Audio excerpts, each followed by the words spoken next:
So we're here we're answering fitness and health and philosophical questions. Taylor, what's the question What's the first one, Taylor? Hit us with your best QUAH. Listen, this episode brought to you by the good people over at Health IQ. Justin, I have a question for you. What's that, Sal? Do you love your children? I mean, I love my children. Do you think you're going to die at some point? Are you like every other human being on earth? The problem is I have to face that reality. Then you need life insurance. In fact, oh my God. If you're watching this right now and you think that you may die at some point and you don't have health insurance, you probably don't love your family. Statistically speaking, life insurance. You're going to die. That's right. This is just reality. Folks. So, Health IQ is a company that focuses on life insurance for fit individuals. If you're healthy and you're fit, you'll get a special rate. All you got to do is go to health. You're going to live longer and save more money. Go to healthiq.com/QUAH, QUAH, get a quote, and see how much your family's well-being is worth. Let's be honest, I care about my kids. Fire away! All right, you wanted me to finish that? I like that. Thank you. You got no questions for us today? Yeah. Today's question is, why do you guys say that cardio sucks? Why do we say cardio sucks? Well, we got to give a little context. Yeah. Well, you a very blanket statement. Well, Sal's actually said that. I believe you did a post a couple of years ago that literally said cardio sucks. Now fat loss. We did that to get attention first, right? Because it was either that or an ass shot, butt shot on YouTube, and that's not going to get. There's a lot of truth to this though, because most people that do cardio do it with the intentions to burn body fat. And I think the message that we've given on Mind Pump for a really long time is that if your goal is to reduce body fat, that cardio is not the best approach. No. Right. And I think that's different than what people have been saying for a very long time. In fact, most clients that I train, when I first teach them what program and nutrition they should be doing, the first thing they ask me is, well, how much cardio should I be doing because I want to lose fat? Right. It doesn't necessarily work that way. No, what you want to consider is anytime you're exercising, your body is trying to adapt to that stressor, which is the exercise. And the type of adaptation you're asking your body to have with cardiovascular activity is to become more efficient with calories. So let me explain. When people do cardio to burn body fat, the typical way people do cardio is they'll get on a piece of cardio equipment and they'll go for 30 minutes, 40 minutes, maybe even 60 minutes. So they're just burning calories while they're doing it. Now, it is true that cardio typically burns more calories per time being done than any other form of exercise. In other words, 60 minutes on a treadmill or elliptical will burn more total calories during that 60 minutes than 60 minutes of resistance training or other forms of exercise.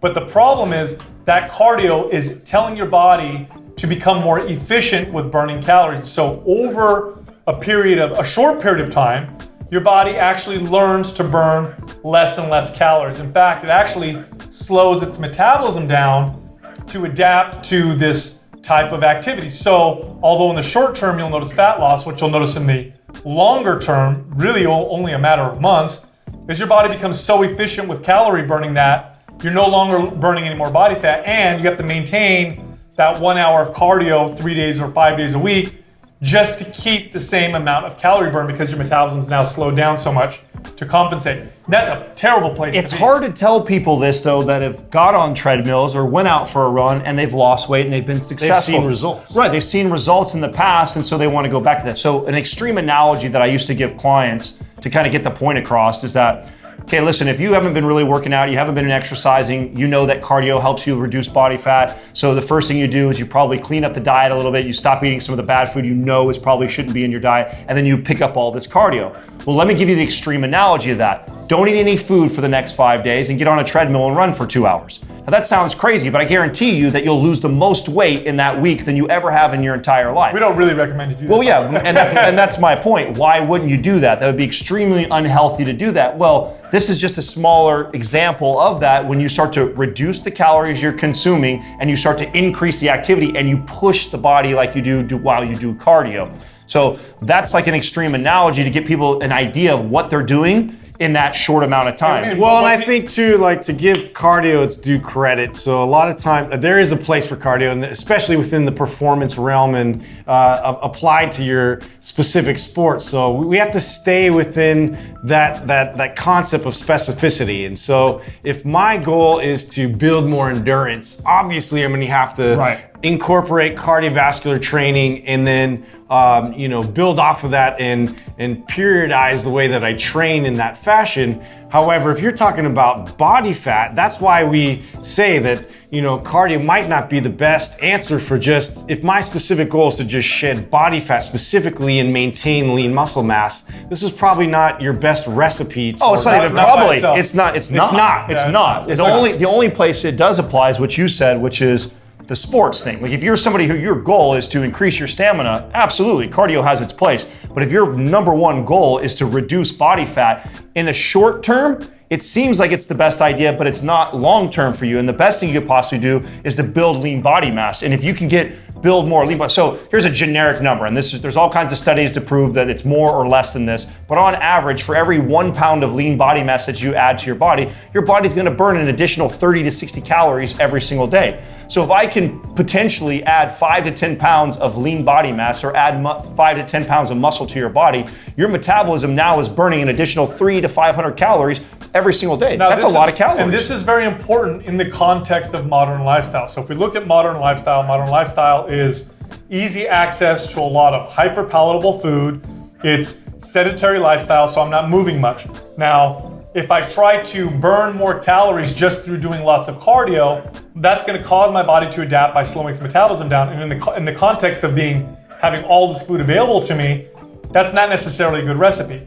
In the context of modern lifestyle, the ideal situation would be to speed up the metabolism, to get the metabolism to burn more calories. Now, let's reverse for a second. Let's imagine we're all hunter-gatherers, right? We're living in the wilderness and food is not very plentiful. In that particular case, getting your body to adapt, to slow down its metabolism and to become more efficient with calories is a good thing. This is an evolutionary, this is an advantage that we developed over thousands of years of evolution. And this is why this exists. In fact, they've done studies on modern hunter-gatherers. I believe it was the Hadza tribe, that's Hadza, so you can look it up. And they actually tested them to see how many calories they were burning all day long. Now, these people in this tribe were very active. They were far more active than the average Westerner, the average American. And what they found was shocking to the researchers. What they found was the Hadza tribe weren't burning barely any more calories, or not that much more calories than the average sedentary individual. Now, how can that be? Well, it makes perfect sense.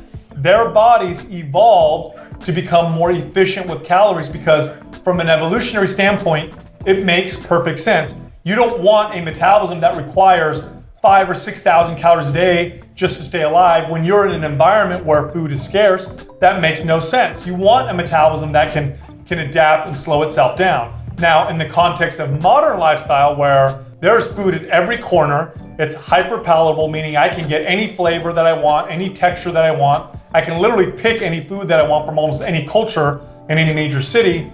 In that particular case, in that context, a metabolism that requires 5,000 calories a day to stay, normal is a good thing, because now it's going to offset all this food that I'm going to eat. So, for modern lifestyle, for those of you watching this, you're watching YouTube, so you're probably living in a modern lifestyle. You're going to want to speed your metabolism up. Now, cardio can be added to that for additional calorie burn and really for additional health benefits. But really, the cornerstone of your training should be focused on speeding up your metabolism. And only one form of exercise does that truly effectively, and that's resistance training. So the foundation of your workout should be proper resistance training, and then you can throw in some cardio on top of it. Just think of it this way, a simple way that I would tell people about cardio is explain to them that every time you revisit that cardio session, whether it be the Stairmaster, the treadmill, the elliptical, whatever it is that you're using, each time you go back to that 30-minute or 1 hour bout, your body is burning less and less body fat. It's becoming more and more efficient. So it's kind of a simpler way that I would explain that to clients. I know you went into depth about adaptation and evolution,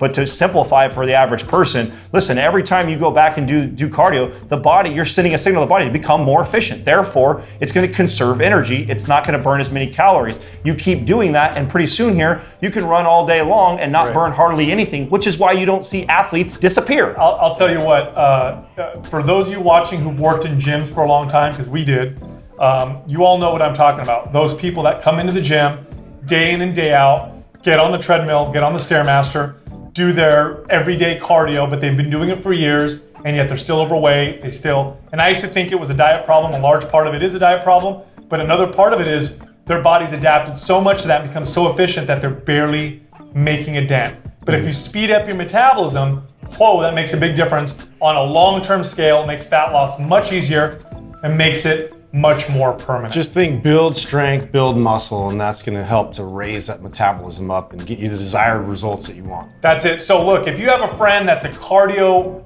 freak, a fanatic, a cardio bunny, share this video with them so they can get some good knowledge and help themselves with their goals. If you have any questions, do it in the comments below. Also, subscribe to this channel and set on your notifications. We post new videos almost every single day.